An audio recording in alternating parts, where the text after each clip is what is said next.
something a little new today, so bear with me. All right, hang on. Trying to improve technology. How's that? Sean Nichols is there, Kate Kelly is there, Robert Goldstein is there, Fabrizio is there. Hopefully this is working. So the change for me is I'm on an iPad today and not on a laptop, trying to improve the production values. Ahoy to you, Christopher Style. Hello from Conyers, Georgia to Chuck Hall, my old neighbor. Hamilton White is there. Hudson Valley Airporter. Dawn Boggs and Rich Sklar and Jim Greiner. Robert Stutz. Okay, the gang's all here, right?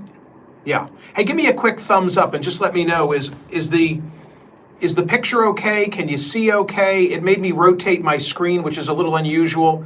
A little sign of life. Are we good to go? Yeah?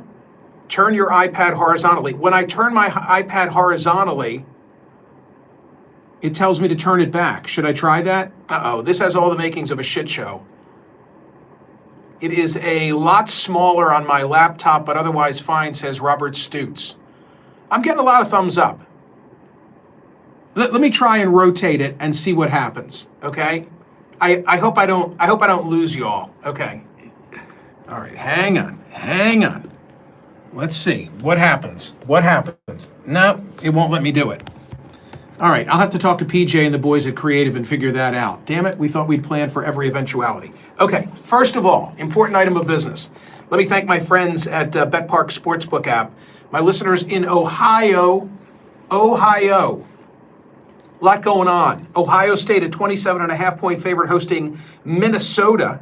Penn State, a 20.5-point favorite hosting Rutgers. That's a lot of points, but it might not be enough points. Michigan, 19-point favorite at Maryland. I like Michigan in that game for what it's worth. With the Harbaugh situation that we talked about on radio, all resolved. Cleveland, a 1-point favorite hosting the Black and Gold of Pittsburgh. It's a good time of year. You've got college football, pro football, hockey, basketball. A lot of good stuff. College hoops, and you've also got pro hoops. Join me now. Download the BetParks Casino and Sportsbook app. New customers make a winning $10 bet. Get $125 in bonus sports back. Got to be a winning bet. Bonus bets must be wagered once. It's the only app that I recommend. It's a lot of fun. I'm looking at you, Akron, Toledo, Cincinnati, Ohio. All that fun stuff, it can be yours on the BetParks app. You love to play, you play to win, you bet, I don't know the slogan. I only know this. I enjoy it and I have fun. I really do. And I like getting involved in some of these prop bets during the course of the game. Got to be 21, and in Pennsylvania, New Jersey, Ohio, or Maryland, gambling problem, call 1-800-GAMBLER. So this is interesting. I was just reading before beginning, and my subject today in a portion of the CNN program, and as advertised for what we call the thumbnail of this discussion, is this issue. You know, the fact that, world gone madman. The fact that Osama bin Laden is like a TikTok influencer now because of this letter to America that is from 2002.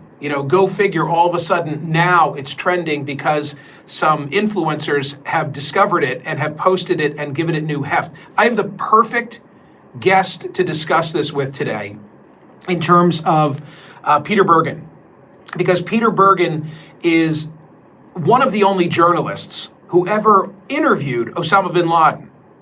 He traveled pre-9/11, obviously, to a camp where bin Laden was located, conducted an interview with him. And then, you might remember this because we talked about it on radio pretty extensively, when SEAL Team 6 took bin Laden out before the Abbottabad compound was leveled by the Pakistanis, Peter Bergen was able to go and tour it. I mean, he was truly in the room where bin Laden was killed with, blood on the ceiling and the walls.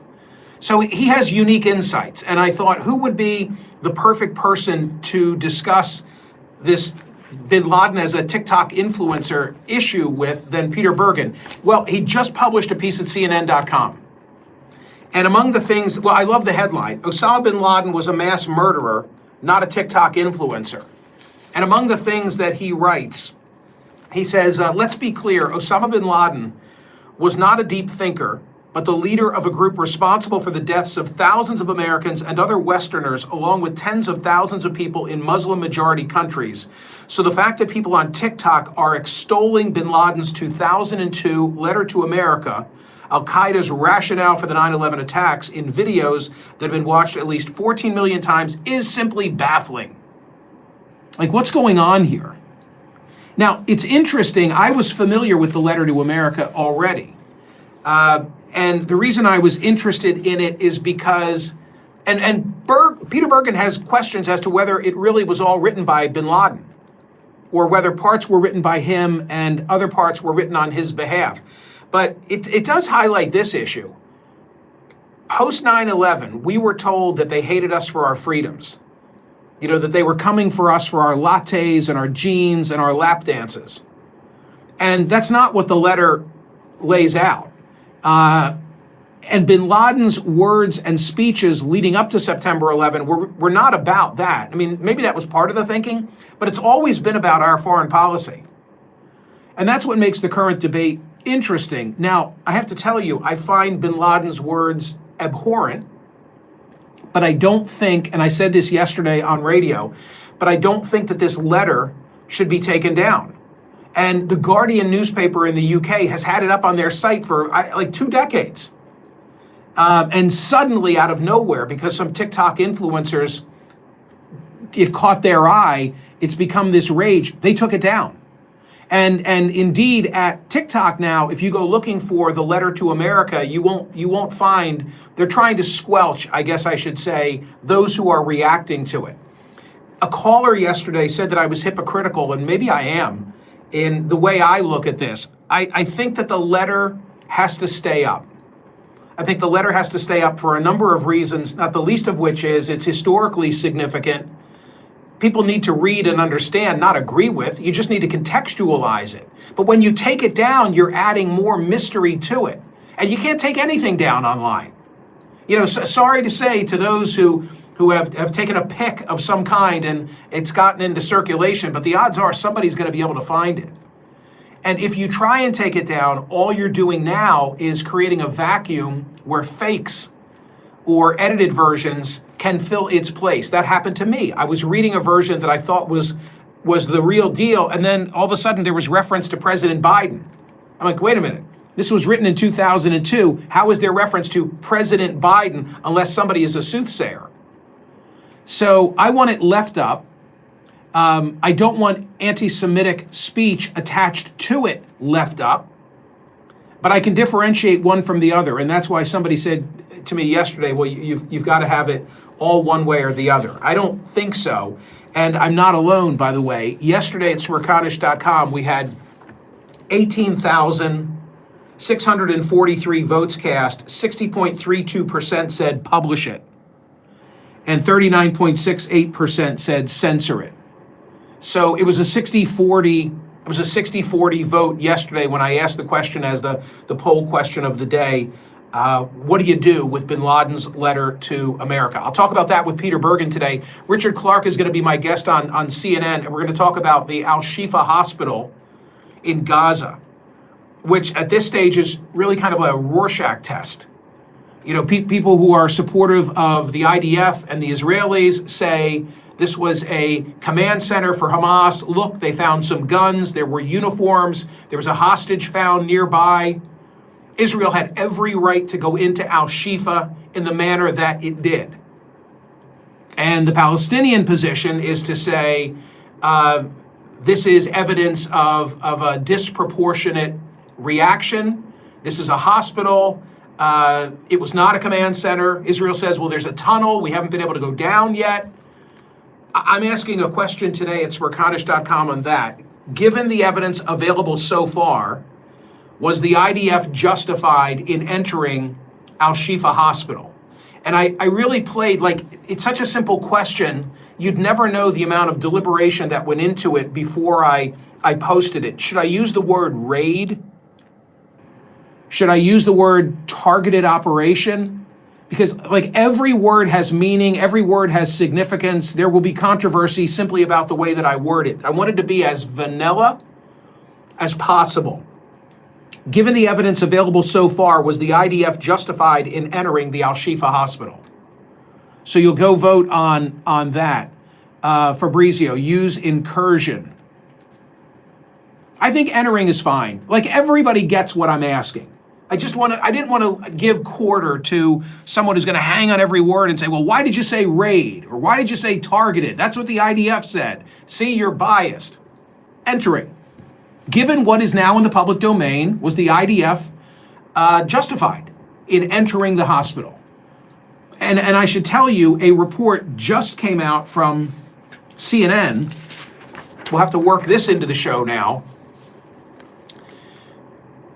This is fresh reporting within the last half hour.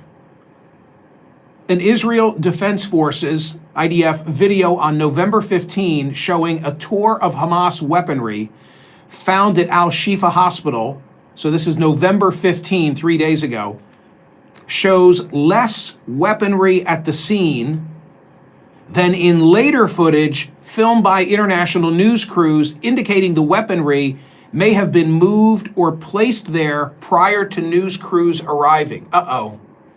That'll be a problem. Look, I think that no matter how my poll turns out in the court of public opinion, they need to make some significant findings. They need to make some significant findings to justify going into a hospital. You know, the laws of war loosely described get waived if it's a command center. If it's a command center, then the IDF is totally justified in doing whatever they feel necessary. But we need to know the answer to that question. Otherwise, it becomes a little WMD-ish. And I think it'll be a problem for Israel. Richard Clark, the former national security advisor, perfect person to discuss that with. Okay, if I tell you that on my program today is Jacob Angeli Chansley, does that mean anything? No. How about if I tell you that the January 6th Shaman is my guest today on CNN? Because he is. He's running for Congress, that's why. He's running for Congress as a libertarian in Arizona. And I've read a lot from his file, you know, the charging documents and the sentencing hearing in particular. And it's really interesting to me. He says to the judge at his sentencing hearing, he ends up doing 21 or 22 months, 10 and a half in solitary confinement. This is the Shaman when he's being sentenced. And by the way, what did he plead guilty to? Obstructing an official proceeding. And he says, men of honor admit when they're wrong, not just publicly, but to themselves. So I would like to use this as an opportunity to admit to your honor, to the prosecution, to the nation, to the world, I was wrong for entering the Capitol. I have no excuse whatsoever. The behavior is indefensible. And then the judge, before, hitting him with his sentence, the judge says, I thank you for your comments. I celebrated my 34th year as a judge yesterday, and I think your remarks are the most remarkable I've heard in 34 years. I think you are genuine in your remorse and heartfelt. Parts of those remarks are akin to the kinds of things Martin Luther King would have said. Wow. So, but how do you entrust the levers of power to someone who engaged in the behavior that he was involved in? That's the question. But it should be an interesting conversation. It should be an interesting interview. Okay, gang, that's all I've got for you at this moment. I'll sort out the horizontal versus vertical look. I hope that you were able to follow what I was saying today. I'm not even sure I'm going to be able to figure out how to turn this off. He's running. No, Gary. He's running as a libertarian. As a libertarian. I want to hear the Shaman disavow Trump. Will it happen on your show? Well, I can't control it. I'm going to ask him his views on Trump for sure. I'm going to ask him if he wants Trump's endorsement. Once a screwball, always a screwball, says Catherine. He should never be allowed in the Capitol again. Interesting. All right. Listen, a lot of thoughts already, and I haven't even done the interview yet. Have a wonderful day. I hope to see you on CNN in a little bit. Can you give me some likes on this, please? Whose birthday is it? I missed it. You flew by. You flew right by me. All right, I'll catch up with all of this later. See you guys. Thank you.